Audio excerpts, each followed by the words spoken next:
ओशो को मैं 1 साल से सुन रही हूँ और मेरे लाइफ में बहुत चेंजिंग आई है, तो मैं सोच रही हूँ ओशो को पूरी दुनिया सुने। तो प्लीज वीडियो को पूरा सुनिए। ओशो कहते हैं, पुरुष स्त्री की योनि को सूंघता है।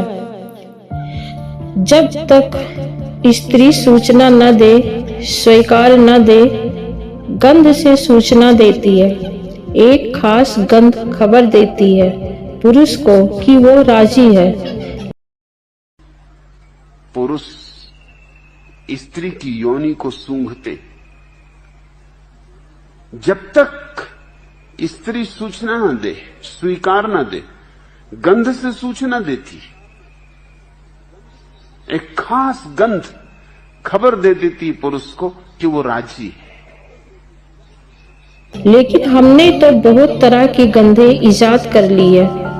हमने इतनी गंधे इजाद कर ली है कि आज तय करना मुश्किल है कि लेकिन हमने तो बहुत तरह की गंधें ईजाद कर ली। हमने इतनी गंधें ईजाद कर ली हैं कि आज तय करना मुश्किल है कि कौन सी गंध किस व्यक्ति की सहज गंध। पुरुषों की स्त्रियां भी जब किसी पुरुष में उत्सुक होती हैं संभोग के लिए, तो उनकी योनि से वैसी ही गंध उठती है। पुरुषों की स्त्रियां भी जब किसी पुरुष में उत्सुक होती हैं संभोग के लिए, तो उनकी योनि से वैसे ही गंध उठती है जैसे गंध पशुओं की योनियों से उठती है। ऐसी गंध पशुओं की योनियों से उठती, लेकिन असंभव है उसे पहचानना। साबुने हैं, डिओडोरेंट हैं, परफ्यूम हैं, ये सब छिपाने के उपाय हैं। ये छिपाने के उपाय हैं ताकि पता न चल सके कि स्त्री हां भर रही। ये हमारी जालसाजियां हैं। ये जालसाजियां हमें करनी पड़ी क्योंकि ये हो सकता है कि तुम्हारे घर एक मेहमान आए और तुम्हारी पत्नी की योनि से गंध उठने लगे मेहमान के लिए, फिर तुम क्या करोगे? नियम का, कानून का कोई बंधन प्राकृतिक पर नहीं है। तुम्हारे घर एक मेहमान आए और तुम्हारी पत्नी की योनि से गंध उठने लगे उस मेहमान के लिए, फिर तुम क्या करोगे?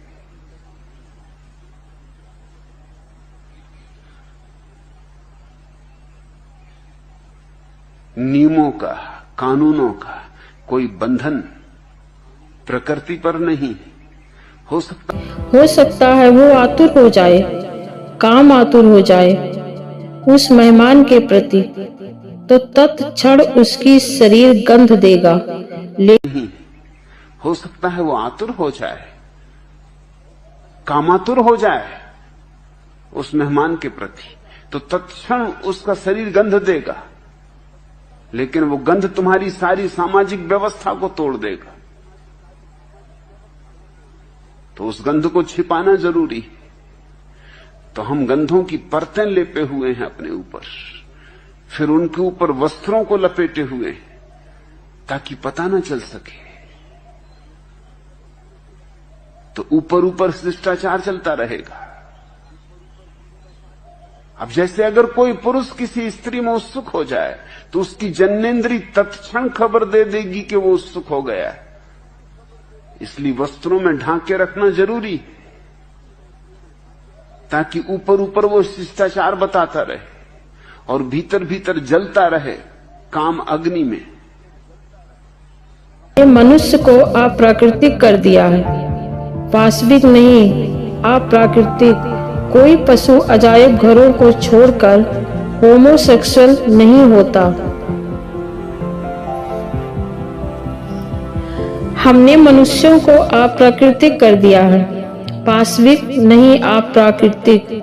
कोई पशु अजायब घरों को छोड़कर होमोसेक्सुअल नहीं होता, समलैंगिक नहीं होता है। हाँ, अजायब घरों में हो जाते हैं। अजायब घरों की अजीब स्थिति है, इसलिए तो उसको अजायब घर कहते हैं। अब बंदरों को बंदरों के साथ रख दिया, उनको बंदरियां मिलती नहीं तो बंदर बंदरों पर हमला करने लगते। हमने मनुष्य को अप्राकृतिक कर दिया है, पाशविक नहीं, अप्राकृतिक। कोई पशु अजायब घरों को छोड़ के होमोसेक्सुअल नहीं होते, समलैंगिक नहीं होते। हाँ, अजायब घरों में हो जाते। अजायब घर की अजीब स्थिति है, इसलिए तो उसको अजायब घर कहते। अब बंदरों को बंदरों के साथ रख दिया, उनको बंदरियां मिलती नहीं।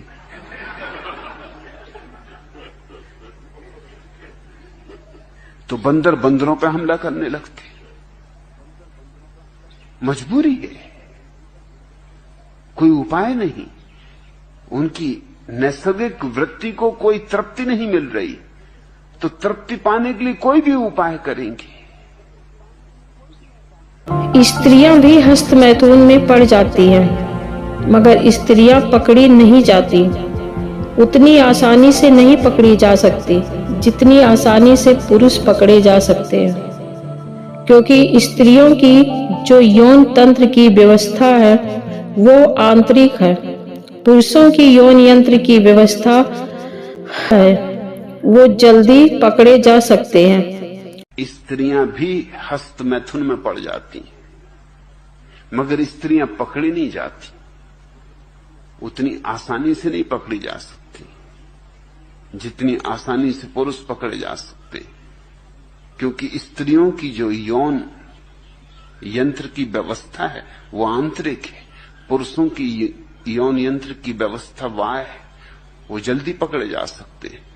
इसलिए लोग सोचते हैं आमतौर से, अगर दो पुरुषों में बहुत दोस्ती हो और गले में हाथ डाल के और फिल्मी गीत गाते हुए तुम उनको जाते देखो तो शक होता है, मगर दो स्त्रियां खूब सहेली हों गहरी तो तुम्हें शक नहीं होता। क्यों?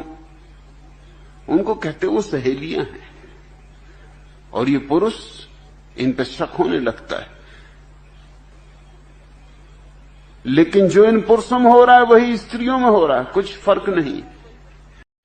वीडियो अच्छी लगी तो please like, subscribe and share जरूर करिए। प्लीज सपोर्ट करिए मुझे। Thank you so much.